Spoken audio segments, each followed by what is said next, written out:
of this classroom or this building, gray areas have become clear. Red is red and white is white. We will no longer practice the malpractices or the mispractices or the non-practices that we are committing outside that seems right because nobody is making comment dahil nobody knows what is right. So, to continue with what we are going to do this afternoon, may I call in the representative of the provincial office for your team, should I say, for sabi ko sir, honest feedback like criticism because we are professionals. We will take it. Okay, so sabi ko, sino lang yung sumali sa isip ko, and that is, may Tarlac ba? Tarlac. Okay. Representative from Tarlac. You have the door. Dito tayo, sir.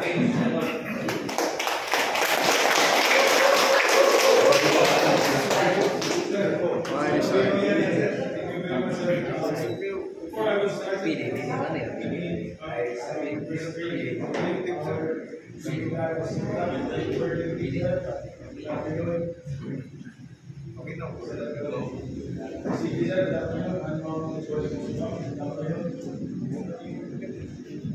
classmates, magandang hapon.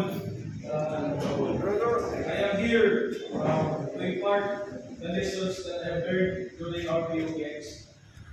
So, at first, wala pang bunga na salita. Bakit ako naging bigger? Because ang ginawa ko po ay introduce ko yung sarili ko to be an assistant teacher. And I did not expect that I will be leading people. So my purpose of introducing myself to be an assistant teacher is because I really want to learn.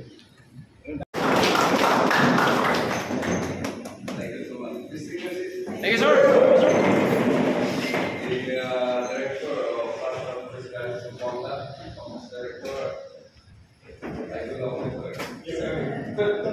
Ako ang nangyari-advertise sa'yo.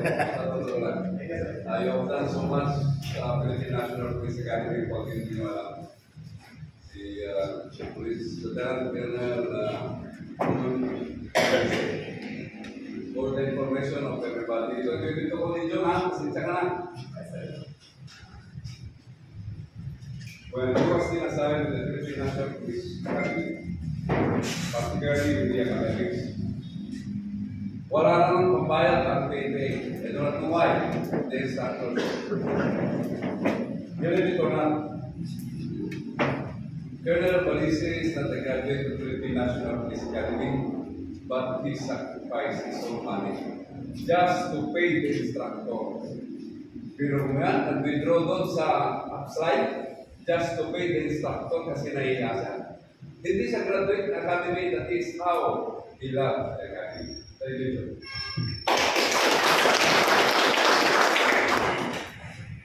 Chris Formoso, palagi tayong nag-discuss, palagi ang dami natin pinag-usapan na how we want to improve the academic status standard of National Police Academy Zamboanga. Thank you so much. We first met during the first UPX of OAC, ano yung Maagat in Zamboanga City. But I was really glad and happy that we finally, kasi pangarap namin ni Colonel Balise doon hindi naman siya layo. That we finally sabi na, hopefully sir, by next POPX, the next time that they will invite you, you will have your POPX in Pagadian. Dito na nga. Dito tayo sa Pagadian ng POPX. I am happy kasi nga nakita ko rin yung mga kamag-anak ko dito sa Pamalara. This is my chance also to see them. As a matter of fact, we have already visited the place that day at nakita ko yung pinatayo kong police station. That is one of my remembrance, I would say. Kasi ako ng Deputy Regional Director for Administration and I was in the back. With an award committee chairman, At itong Pumalarang, hindi kasama sa 40 police station na papagawa natin. Mayroong hindi nakapag-submit na dalawang municipality dito sa Zamboanga del Sur.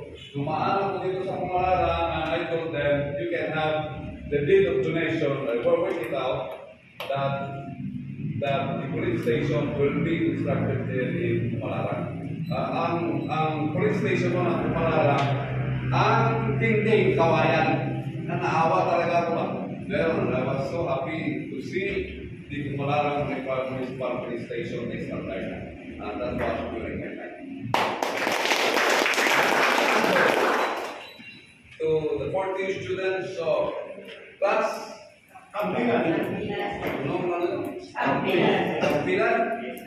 Unang-una, congratulations. This is basically the fastest POPX that I ever conducted. But I never miss any activity or any scenario for that matter. Like global time tayo. Umayag kayo ang magtatlo yung mga scenario natin. I would like first to take this opportunity to, of course, express my heartfelt thanks and gratitude to Colonel Fernando Malisi. Maraming salamat doon for hindi ka nagsasabang imbitahin mo ako dito. Kingdom mo, Ma'am Chris, Rico Hermoso, Rico, saka yung dalawa pa, si Ilan at saka si Elaine. Maraming salamat. And all of you, of course, for your cooperation, your willingness to learn, diba? Your tenacity, and the ability to present a, I would say, performance despite of the fact that you are being pressured. Yung time, yung ginagawa nyo sa region, ginagawa nyo sa province ninyo, sa station ninyo, you always have the time to discuss, to prepare, to practice, at kayo yung hari. Ang problema dito, magkakaklase kayo, pare-pares kayo ng rangko. Diba? Minsan nga, yung pinaka-leader nyo, mas junior. Kaya parang you're adamant to follow. Or sometimes, based on your experience, may mga debate, diba? May mga practices kayo na maaaring hindi nasa standard. Okay, so what will happen? Argument. Okay. Discussion. But I hope, ngayon tapos na ang POPX, you are all friends. Okay? Balik kayo sa normal at dapat magkaibigan kayo lahat. And I hope I was able to establish a closer relationship with one another. To all the 40 members of the wala nang takuan na. Pag nakabalitan ko, nagtakutan ko dyan, dahil hindi ako nagkaibigan ni Colonel dito. Colonel Balisi sa graduation nyo, pupunta ako dito, pagsusumpungin ko kayo. Pero lang. Pero I hope and pray you will be closer with one another. Okay, going back to what we have. Ito lang, reminders lang, no? Para alam din natin kung ano yung mga natutunan natin ba. Mga takeaways na tinatawag, which is very important. Just a review of what we have. What you have presented, di ba? Sabi nga ninyo, kaya ba natin gawin ito? Minsan nauisip ko, may mga aligas ka.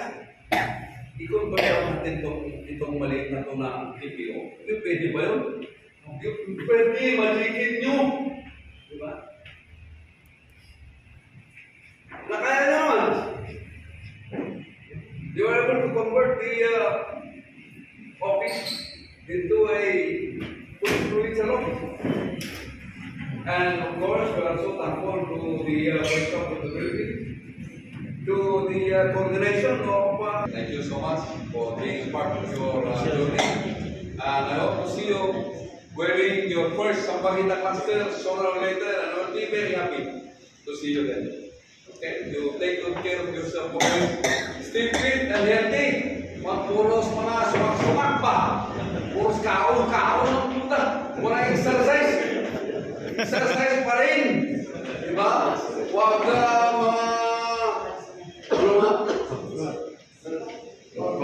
inom-inom.